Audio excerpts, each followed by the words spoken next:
नमस्कार दोस्तों, मैं अंकुर उपाध्याय स्वागत करता हूं आप सभी का आपके अपने YouTube channel share market analysis में। बाजार पूरे दिन के दौरान काफ़ी वॉलेटाइल रहा, उठापटक रही मार्केट में पूरी और स्टॉक स्पेसिफिक एक्शन भरपूर देखने को मिला। ग्लोबल मार्केट्स बहुत पॉजिटिव दिख रहे थे लेकिन उसका कोई फर्क नहीं पड़ा। देखिए, इनिशियली फर्क नहीं पड़ेगा ये अनुमान तो मेरा भी था क्योंकि एफआईज 12,600 करोड़ का बेचकर गए हैं फ्यूचर्स में, तो डेफिनेटली गैप अप ओपन होगा भी तो भी डिप मारेगा बाजार, उन्हें एग्जिट तो मिलनी ही मिलनी है। तो शुरुआती सत्र में जो एग्जिट मिली वहां तक तो मैं ठीक था, नॉर्मल था, लेकिन उसके बाद जो बाजार पूरे दिन उठा पटक करता रहा वो मेरे लिए थोड़ा सरप्राइजिंग था। अगर हम इसको किसी से कनेक्ट करें तो कुछ भी कनेक्शन मिल नहीं रहा है, केवल सेलिंग का कनेक्शन ही है। तो बिकवाली की वजह से आई थिंक बाजार टूट रहा है। अब ये बिकवाली क्यों हो रही है, क्या रीजन है, भैया जो बेच रहा है उसी से पूछो, किसी को नहीं पता है तो। लेकिन मार्केट के दिग्गज रिपोर्ट्स जो बनाने वाले हैं, जो बिजनेस चैनल्स हैं, वो ये कहेंगे आपसे कि इलेक्शन का माहौल आ रहा है, वॉलेटिलिटी तो बढ़ेगी। जिस दिन तेजी हो जाती है उस दिन सब भूल जाते हैं, जिस दिन मंदी हो जाती है उस दिन ये सारी खबरें आ जाती हैं। ओवरऑल देखो, मार्केट बहुत ही अच्छा है, लेकिन अच्छा है ये आपके लिए 2 से 3 साल के व्यू के हिसाब से, और 6 महीने का व्यू है तो इस प्रकार की उठापटक आपको हर दिन देखने को मिलेगी, बार बार झेलनी पड़ेगी आपको, और इसके लिए आप आदी हो जाओ तभी फायदे में रहोगे। तो ये सारी चीजें आपको समझ में आनी चाहिए। लेकिन मजा आ रहा था तो स्टॉक स्पेसिफिक, नेगेटिव साइड पे, पॉजिटिव नहीं।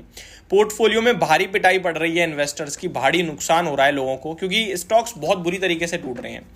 निफ्टी में देखो, पॉइंट वाइज केवल 35-40 पॉइंट की गिरावट है। सेंसेक्स 1 पॉइंट ऊपर ही ट्रेड कर रहा है, अभी 3:08 हो रहे हैं।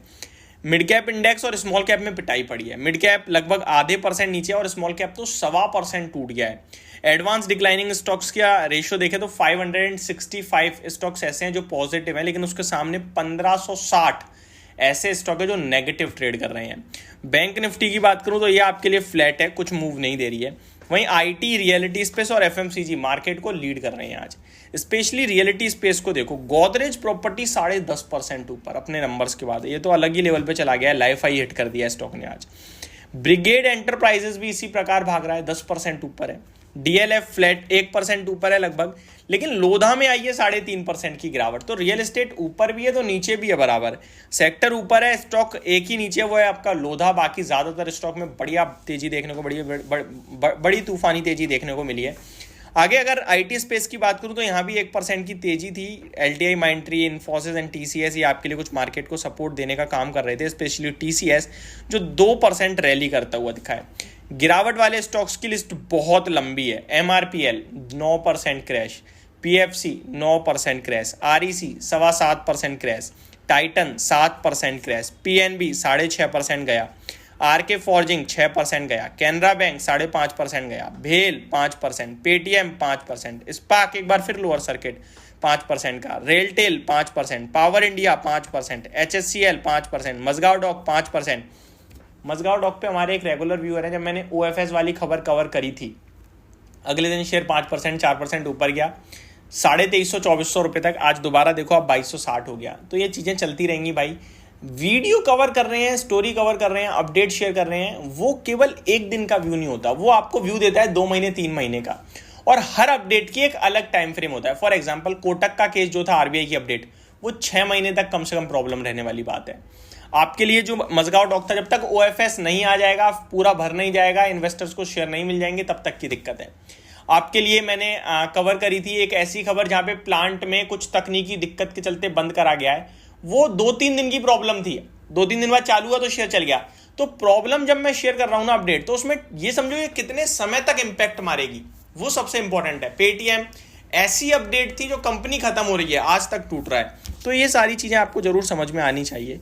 तो ये मेरी तरफ से आपके लिए एक सिंपल शॉर्टेड सी वीडियो। अब यहां से आगे का व्यू क्या रखें, देखो स्टॉक स्पेसिफिक एक्शन है, वही चल रहा है आपके लिए। बाजार वॉलेटाइल है, अगर आज इतनी बुरी तरीके से स्टॉक स्पेसिफिक नेगेटिव है तो कल आपके लिए इसी रफ्तार से पॉजिटिव भी हो सकता है।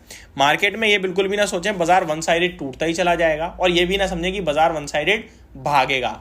वॉलेटिलिटी रहेगी, चुनिंदा शेयर ऊपर नीचे करते रहेंगे, और जिन्हें नीचे जाना है वो नीचे जाएंगे, जिन्हें ऊपर जाना है वो ऊपर जाएंगे। इस बीच में कुछ अच्छी कंपनियां आपको नीचे आएंगी तो खरीदने का मौका मिलेगा, उसमें आप टाइटन को ऐड कर लीजिए। मैं वीडियो भी बना चुका हूं, आज हमारे भाव के पास भी पहुंच रही है, जो हमने बाइंग रेंज सजेस्ट करी है ना उसके पास भी पहुंच रहा है धीरे धीरे स्टॉक। 3 महीने की प्रॉब्लम है, मैक्सिमम लेवल पे फिर चलने लगेगा, और अगर 3 महीने बाद फिर नंबर खराब आ गए तो फिर वो एक गोल्डन अपॉर्चुनिटी क्रिएट करेगा और अगले 3 महीने यानी 6 महीने में मैक्सिमम लेवल पे आपको पैसा बना के दे देगा। तो ये सारी चीजें आपके लिए बहुत यूजफुल होंगी। ये जो डिप आती है, जो स्टॉक्स करेक्ट होते हैं ना, या मौके भी बनते हैं, तो वो मौकों को तलाशने की कोशिश करो। तो ये मेरी तरफ से आपके लिए एक शॉर्ट एंड सिंपल सी अपडेटेड वीडियो। बाकी मैं भी आपके साथ आज कुछ स्टॉक्स शेयर करूंगा बाइंग के लिए, प्योर जो आप कहते हो ना कि भाई केवल होल्ड कहते हो, बाइंग के लिए भी करूंगा, जो यहाँ से 3 महीने में मुझे लगता है 5-7% पैसा बना के दे सकते हैं। तो ये मेरी तरफ से आपके लिए वीडियो थी अपडेटेड। होप आपको सारी चीजें समझ में आई होंगी। Thank you so much for watching this video. Have a great day guys.